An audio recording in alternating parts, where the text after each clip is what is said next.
शिमला समझौता यही कहता है कि साहब इस मुद्दे पर हम भी दो लोग होंगे और तीसरा कोई नहीं। अपनी बात पूरी कीजिए कर्नल। आपने बिल्कुल सही कहा, यह भारत की शालीनता थी। जो एक हम अमेरिकन राष्ट्रपति का जो बयान उन्होंने दिया, ट्वीट पे किए गए, वो हमारी शालीनता थी, हमारी सहनशीलता थी। हमने उसको भी रखते हुए कुछ ऐसी खिलाफ आवाज नहीं उठाई है, लेकिन हम अपनी शर्तों के मुताबिक इस कार्यवाही को आगे बढ़ाएंगे। बिल्कुल। मैं ये एक अपने दर्शकों को कुछ सुनवाना चाहती हूँ। भारतीय सेना की तरफ से ये भी कहा गया कि आतंकवादियों ने पिछले कुछ समय में अपना तरीका बदलते हुए सिविलियंस को निशाना बनाया था। ये सुन लेते हैं। ये एक दूसरी तरह का वॉरफेयर था and it is bound to happen.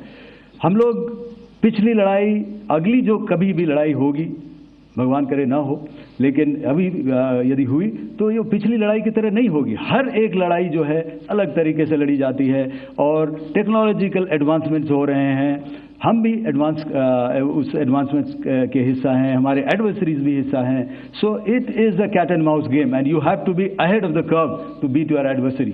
So that is what is going to happen. So if you ask was this different, was this engagement different, definitely it was different and lot of new aspects have come out, but we were prepared for it, we were trained for it and we were equipped for it.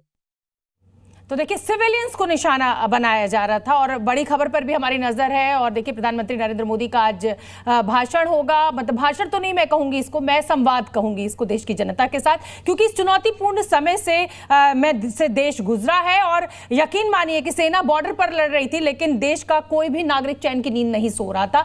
Pakistan ने जिस तरीके का घाव हमें आतंकवाद के रूप में दिया है, वो आसान नहीं है उस दंश को झेलना। राजकिशोर जी, सिविलियंस को निशाना बनाया जा रहा है और यही शायद जो है सबसे बड़ी दिक्कत भारत के लिए। और हम भले ही कह रहे हैं कि एक्ट ऑफ वॉर है, लेकिन इतना आसान नहीं है, क्योंकि ये तो चिरकुटाई पे उतरे हुए हैं ना। छोटे छोटे दो चिरकुट से आतंकवादी आते हैं, मार के भाग जाते हैं। इतना भी दम नहीं है कि आके सामने से लड़ो। नहीं, बिल्कुल शोभना जी, आपने सही कहा। जैसा कि हमारी तीनों सेनाओं के जो एयर मार्शल, मतलब जो मार्शल्स थे, उन्होंने जो बात कही यहाँ पर उसको सुनना पड़ेगा। उन्होंने कहा कि उन्होंने तरीका बदला है, क्योंकि उनकी ये हैसियत नहीं बची है कि भारतीय सेनाओं से, भारतीय रक्षकों से वो सामना कर सके। तो जो निहत्थे और निर्दोष लोग हैं उनको निशाना बनाते हैं। और जो प्रधानमंत्री का आना है, जो आपका प्रश्न है मूल, ये वाकई इसलिए जरूरी हो जाता है शोभना जी, क्योंकि आम जनमानस के प्रश्न में बहुत से सवाल गूंज रहे हैं, बहुत सी बातें उठ रही हैं कि आखिर यकायक हुआ क्या, अचानक या क्या चीजें हुई। दरअसल होता क्या है कि जो एक नैरेटिव वॉरफेयर था, जो एक अलग तरीके का बनाया गया, उस पे मुझे लगता है कि आज की तारीख में प्रधानमंत्री आके उसकी इतिश्री कर देंगे और उसका भी पूरी तरीके से जमींदोज कर देंगे। बिल्कुल ठीक है। मैं कृष्ण मोहन जी आपका रुख करना चाहूंगी। और जैसा कि राजकिशोर जी कह रहे हैं कि साहब, आम जन के मन में बहुत से सवाल है। जाहिर सी बात है, ये इस देश का बच्चा जानता है कि हम बहुत ताकतवर स्थिति में है, हमारी सेना बहुत ताकतवर स्थिति में है। पाकिस्तान को घुटनों पर लाना हमारे लिए बाएं हाथ का खेल है। लेकिन अचानक ऐसा क्या हुआ कि हमें सीज फायर का ऑप्शन ऑप्ट करना पड़ा। लेकिन मैं फिर एक बार कहूंगी, ये मैच्योर्ड लीडरशिप और मैच्योर्ड डेमोक्रेसी को हमने देखा है पिछले कुछ दिनों में। आप मुझे ये बताइए, जो राजकिशोर जी कह रहे हैं कि आम आदमी के मन में जो सवाल है, आज उसका जवाब प्रधानमंत्री के द्वारा देने की कोशिश होगी। देखिए, सेनाएं जंग लड़ती हैं। भारतीय तीनों सेनाएं लड़ाई में उतर गई थी पहले ही दिन में, और उन्होंने अपनी कार्रवाइयाँ की। जब उनको हुक्म मिला, जैसा हुक्म मिला, उन्होंने वो अपनी कार्रवाइयाँ की।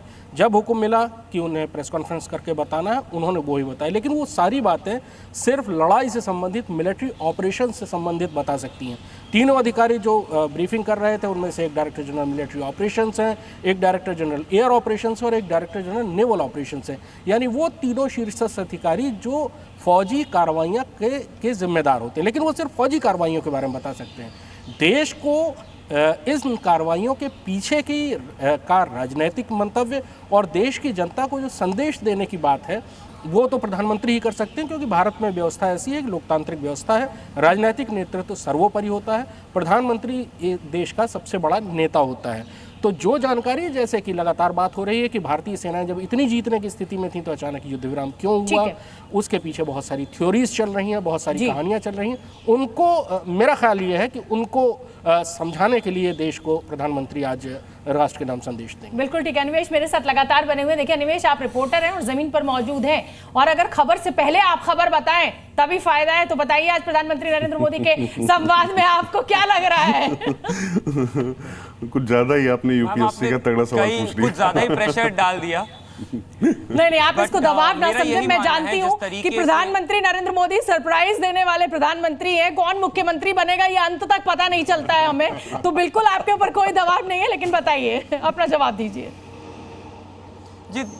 जी देखिए, मेरा ये मानना है कि जिस तरीके से मिलिट्री ने अपना ऑपरेशन किया, चाहे वो नेवी हो, एयरफोर्स हो, आर्मी हो, और इसी के साथ साथ आपको ये समझना पड़ेगा हमारे देश में जो अंतिम आदेश वॉर का होता है या किसी भी ऑपरेशन का होता है वो प्रधानमंत्री देते हैं। तो ये प्रधानमंत्री की मर्जी थी जब हमने पाकिस्तान के टेररिस्ट कैंप पे अटैक किया, ये प्रधानमंत्री की ही मर्जी थी जब हमने पाकिस्तान के अलग अलग मिलिट्री इंस्टॉलेशंस पे टारगेट किया, और इसी के साथ साथ ये प्रधानमंत्री की मर्जी थी जब हमने सीज फायर भी किया।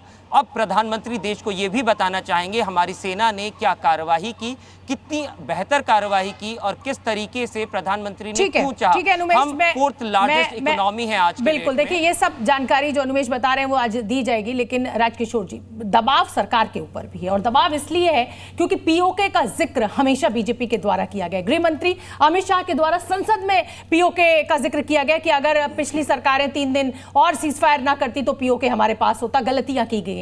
आज ये मौका सरकार के पास है, ऐसा देश को लगता है, देश की जनता को लगता है। तो कहीं ना कहीं चुनौती सरकार के लिए भी है, दबाव में सरकार भी है।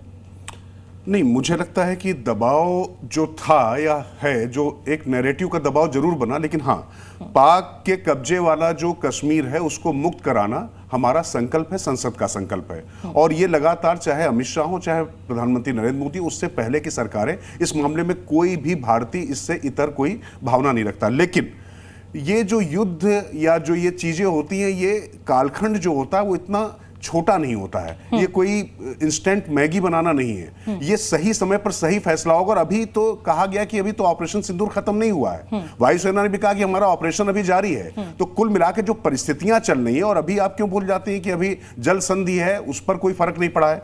आज की तारीख में मैं फिर इसको लाना चाहता हूं, अभी इसकी पुष्टि नहीं, लेकिन किराना हिल्स पे सवाल पूछा गया था ना, और उस समय जब उन्होंने हंसते हुए जवाब दिया एयर मार्शल ने, तो ऐसे भोले बनकर बैठे हो जैसे कुछ पता नहीं, और दिन है कोई रात नहीं, ये तो दिन का उजाला था। तो सबको समझ में आ गया कि भाई हमें न्यूक्लियर इंस्टॉलेशन नहीं पता था। तो किस तरीके से पूरी दुनिया इसको लेकर चिंतित हुई, क्या हुआ। और मुझे लगता है कि अभी जो मामला है, वही शब्दों का रूप जो है वो हमें, मेरे पास समय की थोड़ी सी पाबंदी है, मैं क्षमा चाहती हूँ। और आप सभी मेहमानों का बहुत बहुत धन्यवाद।